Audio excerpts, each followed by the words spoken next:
Students, so welcome again. So today I am here again with one very interesting topic, that will be conic section. Already we have studied conic section and we have used different methods for construction of ellipse. So again I am here with another interesting problem on construction of ellipse.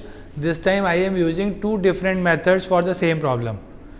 The two methods will be, one will be rectangle method and another will be concentric circle method. तो hello students, तो फिर से आप लोगों को welcome कर रहा हूँ इंजीनियरिंग ग्राफिक्स के इस टॉपिक के लिए. एक इंटरेस्टिंग टॉपिक जो हमने पहले भी पढ़ा हुआ है, दैट इज़ कोनिक सेक्शन.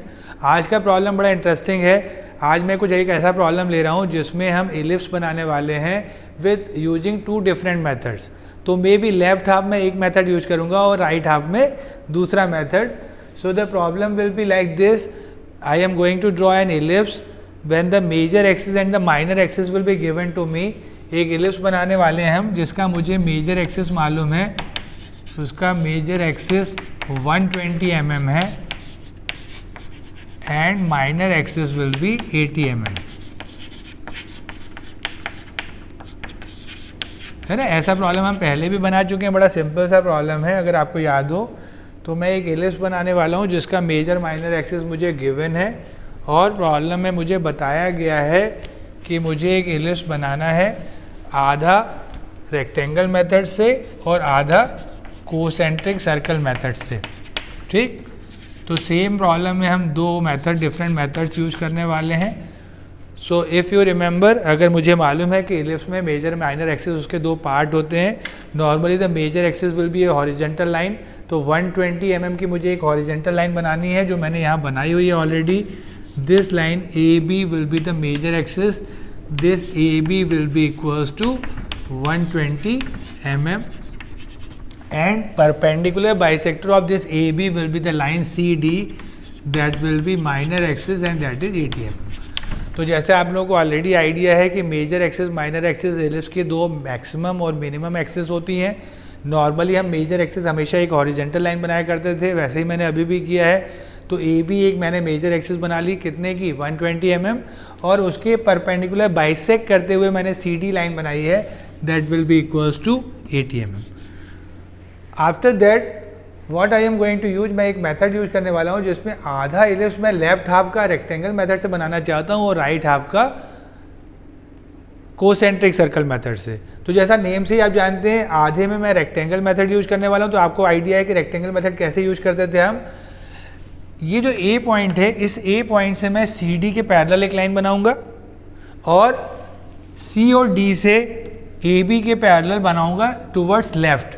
तो लेफ्ट हाफ को मैं एक रेक्टेंगल में कवर करने वाला हूँ और ये कुछ इस तरीके से कवर हो जाएगा. अगर मैं इसको ड्रॉ करूँ, ये कंस्ट्रक्शन वर्क है, बिल्कुल लाइट करेंगे आप. तो जो भी मैं वाइट कलर यूज करूँगा, यहाँ चौक का आपको आइडिया है हमेशा कि वाइट कलर जो है लाइट के लिए यूज करते हैं. मतलब आप कौन सी पेंसिल यूज करेंगे, 2H पेंसिल. तो देखिए बड़ा सिंपल था.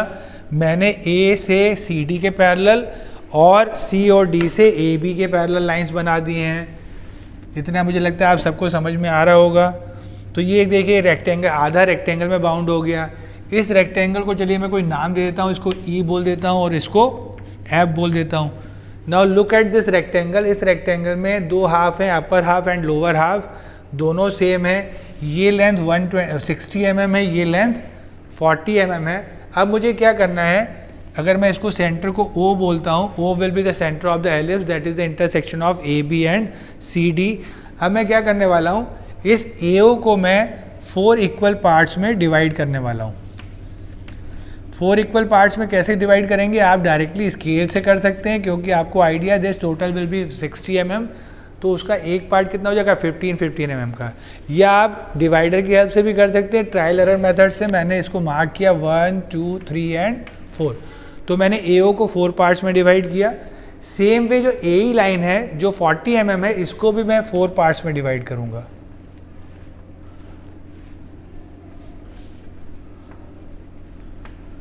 सो I have divided this AE also into 4 number of equal parts.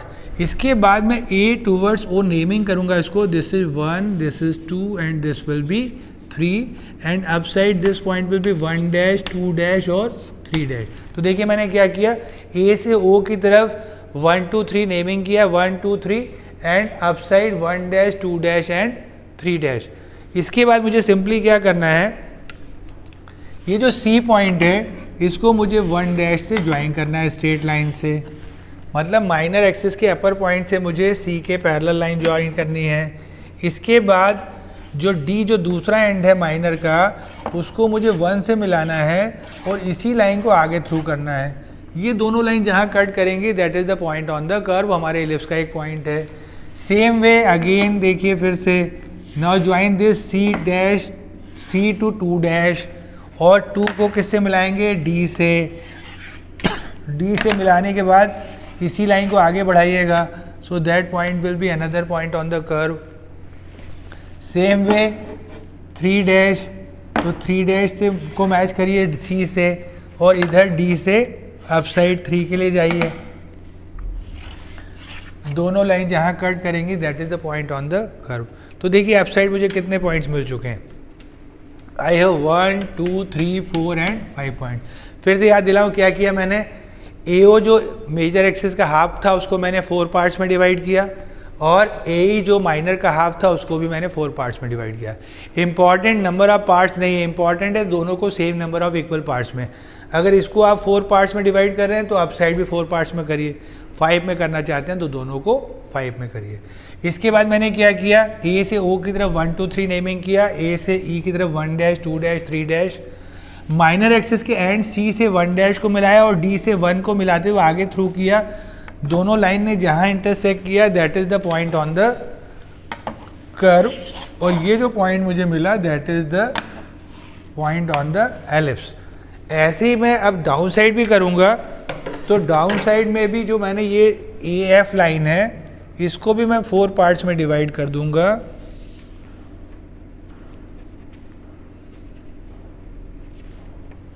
इसको भी 4 पार्ट्स में डिवाइड करिए, और फिर आप इसको नेम कर सकते हैं that is 1 dash 2 dash and 3 dash A towards F।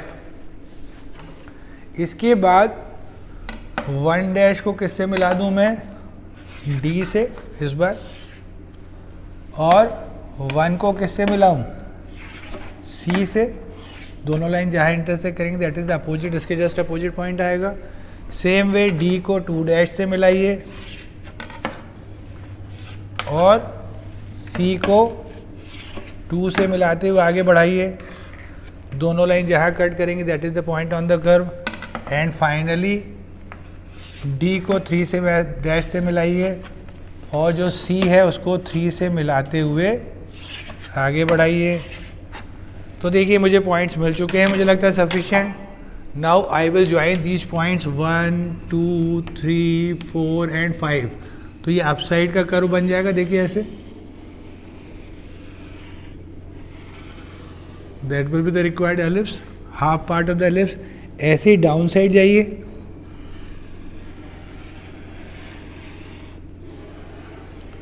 तो देखिए एलिप्स बन गया। This is the left half using arc of circle method. अब रिमेनिंग राइट हाफ को मुझे क्या करना है, मुझे कोसेंट्रिक सर्कल मेथड यूज करना है। कोसेंट्रिक सर्कल में क्या होता है कि हम मेजर एक्सिस और माइनर एक्सिस के डायमीटर का सर्कल बनाते हैं। अब क्योंकि मुझे आधा सर्कल बनाना है तो मैं सेमी सर्कल बनाऊंगा। तो देखिए मैं क्या कर रहा हूँ, OC को सेंटर लूँगा और एक सर्कल का हाफ पार्ट बनाऊंगा विद डायमीटर CD। इसके बाद B को सेंटर लें और अपसाइड से मूव करते हुए ये जो मैंने सर्कल बनाया है that is the with the diameter equals to AB और रेडियस इक्वल्स टू OB। तो देखिए मैंने इस तरीके से सर्कल के 2 पार्ट बनाए हैं। एक सेमी सर्कल मैंने माइनर एक्सिस के डायमीटर का बनाया है, दूसरा सेमी सर्कल मेजर एक्सिस के डायमीटर का बनाया है। इतना करने के बाद मुझे क्या करना है, जो ये इनसाइड वाला स्मॉल सर्किल है इसको 6 पार्ट्स में डिवाइड करना है। 6 पार्ट में डिवाइड करने का इजीएस्ट मेथड क्या होता है कि आप जो डायमीटर रेडियस है, सॉरी उसी रेडियस का एक आर्क यूज करिए और आर्क यूज करने के बाद सेम आर्क से आप इधर कट करिए और अपोजिट साइड कट करिए। जैसे अपन 30-30 एंगल बनाते थे ना, या तो आप आर्क यूज कर लीजिए, इस माइनर एक्सिस का आर्क यूज करके कंपास से कट करिए सी से इस आर्क को और ऐसे अपोजिट साइड से करिए तो ये 3 पार्ट्स में डिवाइड हो जाएगा। ऐसे ही डाउन साइड भी मैंने इसको 3 पार्ट्स में डिवाइड किया। आर्क से करना चाहें आर्क से करें, if you want to do with the help of protector तो प्रोटेक्टर से 30-30 एंगल कर सकते हैं। तो मैंने क्या किया, स्मॉल सर्किल को 6 पार्ट्स में डिवाइड किया। इसके बाद मुझे सिंपली क्या करना है, इसको ओ से मैच करना है और इसी लाइन को आगे थ्रू करना है, ये जहाँ जाके मेजर वाले सर्किल को कट करेगा। सेम वे ओ को 2 से मिलाइए और इसी लाइन को आगे बढ़ाइए।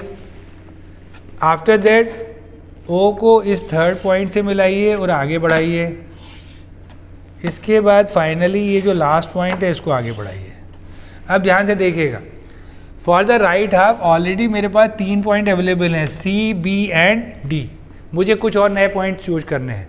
मैं फिर से आपके सामने कोई नेमिंग करता हूँ। 1 2 3 4 मैं 3 यूज कर चुका था, तो चलिए मैं इसको बोलता हूँ 4, this will B 5, this will B 6 and this last one will be 7। मैंने क्या किया, माइनर के कुछ पॉइंट्स को नेम किया है 4, 5, 6 एंड 7। इसी लाइन ने आगे जहाँ इसको कट किया इसको नेम देता हूँ 4 5 6 एंड 7 तो सिंपल है, मैंने माइनर एक्सेस पे जहाँ कट किया था उनको नेमिंग कर दिया 4 5 6 7 and upside on the major axes circle that will be 4 5 6 and 7 अब देखिए क्या करना है। Now from this point 4 I have to draw a line parallel to minor axes. 4 से मुझे माइनर एक्सेस के पैरेलल एक लाइन ड्रॉ करनी है और जो 4 है उससे मेजर के पैरेलल ड्रॉ करनी है टुवर्ड्स द अर्लियर लाइन। ये दोनों लाइन जहाँ कट करेंगी that is the point on the curve. Same वे 5 से देखिए, 5 से आप डाउन साइड आइए और 5 से पैरेलल टू मेजर अपोजिट जाइए। दोनों पॉइंट जहाँ कट करेंगे that is the point on the curve. Same way from 6 draw a line parallel to minor major, from 6 draw a line parallel to minor, from 7 again draw a line parallel to major, from 7 draw a line parallel to the minor axis। ये जो points मुझे मिले 1 2 3 4 these are points are on the ellipse that is the curve। तो अब इनको match करता हूँ मैं आगे, देखिए joining all these points with the same smooth curve। ये अप साइड का हाफ पार्ट बन गया। अब लोअर साइड देखिए, same method.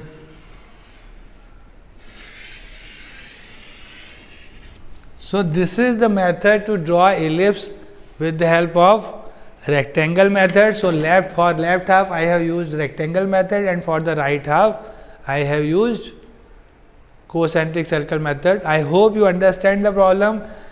Maybe in the coming lecture you can draw a different type of other, we have also more methods। So maybe next time you can draw an ellipse using half by rectangle and half by arc of circle method, or you can draw half by concentric circle method and half by arc of circle method। So this is the way to draw left half by rectangle method and right half by arc of circle concentric circle method। Thank you very much। Okay student, so one more, earlier you have studied that how to draw the tangent and normal on an ellipse। और अगर आपको याद हो ellipse पे tangent normal बनाने के लिए हमें उसका फोकस भी रिक्वायर्ड होता था, बट बाई चांस मैंने जो अभी मेथड यूज किया इसमें मुझे फोकस की नीड नहीं थी। तो अगर आप याद करें कि if you want to find out the focus of an ellipse, तो इलिप्स का फोकस कैसे मिलता था? इलिप्स के फोकस का जो डिस्टेंस होता है माइनर एक्सिस के एंड से इलिप्स के मेजर एक्सिस के हाफ के बराबर होता है। अगर आपको याद हो कि the distance of the point focus, मतलब अगर मैं फोकस को F1 और F2 बोलूँ, अगर इसके दो फोकस F1 F2 हैं तो this CF1 equals to CF2 and that is equals to half AB। ये हमने पहले इक्वेशन पढ़ी हुई है कि सेंटर माइनर एक्सिस के एंड से फोकस का डिस्टेंस AB के हाफ के बराबर होता है। तो देखिए फोकस कैसे फाइंड करते हैं। मैं क्या करूँगा, AB का हाफ पिक कर लूँगा दैट इज 60 mm और C से कट करूँगा इधर, और आप चाहें तो क्रॉस चेक करें D से, ये सेम डिस्टेंस भी आएगा। ऐसे ही अपोजिट साइड है ना, अपोजिट साइड भी आप चेक करेंगे तो ये देखिए दो फोकस मुझे मिल गए हैं। This is the focus 1 and this is the focus 2। तो कैसे निकाला मैंने? CF1 equals to CF2 equals to half AB। अब सपोज करिए मुझे किसी एक पॉइंट पे टेंजेंट नॉर्मल बनाना है और उस पॉइंट का डिस्टेंस मुझे बताया गया है। तो चलिए मैं एक ऐसा पॉइंट सेलेक्ट करता हूँ which is 25 millimetre from the major axis. अब मेजर एक्सिस से अगर 25 डिस्टेंस पे कोई पॉइंट है तो मैं सबसे पहले 25 डिस्टेंस पे एक लाइन ड्रॉ करूँगा parallel to the major axis. ये लाइन जहाँ इसको कट करेगी that point will be our required point. मतलब मैंने क्या किया, इससे 25 mm हाइट पे एक पैरेलल लाइन ड्रॉ की, उसने जहाँ इसको कट किया है इसको मैं कोई नेम देता हूँ पॉइंट को, suppose that is my point P। So I want to draw a tangent and normal on this point P which is at a distance 25 millimetre from the major axis. इस तरीके के 4 point हो सकते हैं, left side में 2 हो सकते हैं, राइट साइड में 2 हो सकते हैं। इसके बाद अगर मुझे इस पर टेंजेंट नॉर्मल बनाना है तो देखिए मेथड क्या है, इस जो पॉइंट को अपन ने बनाया है इस पॉइंट को दोनों फोकस से मैच कर दीजिए। तो मैं P को F1 से और F2 से मैच कर देता हूँ कुछ इस तरीके से। क्या किया मैंने, P को F1 और F2 से मैच कर दिया। अब जो ये एंगल जनरेट हो रहा है दैट इज F1P F2, इस एंगल को हमें बाइसेक्ट करना है। बाइसेक्ट करने के लिए आपको ज्योमेट्री का मेथड याद है कि अपन एक आर्क यूज करते थे इस तरीके से, और फिर एक और आर्क सेम आर्क यूज करते थे दोनों तरफ से। इस तरीके से आप आर्क यूज करिए और इस आर्क से मिलाती हुई लाइन ड्रॉ करिए। This line will be normal on the point P। If that is normal, then perpendicular to this point will be the tangent। तो इस तरीके से आप ये TT बना सकते हैं, और नॉर्मल को अगर मैं दूसरी तरफ भी बना दूँ तो इसको NN बोल सकते हैं। तो this is normal and this will B tangent। So in this way, sir, in this way you can complete the problem and also draw the tangent and normal on the curve. So I hope you understand the concept. Thank you very much.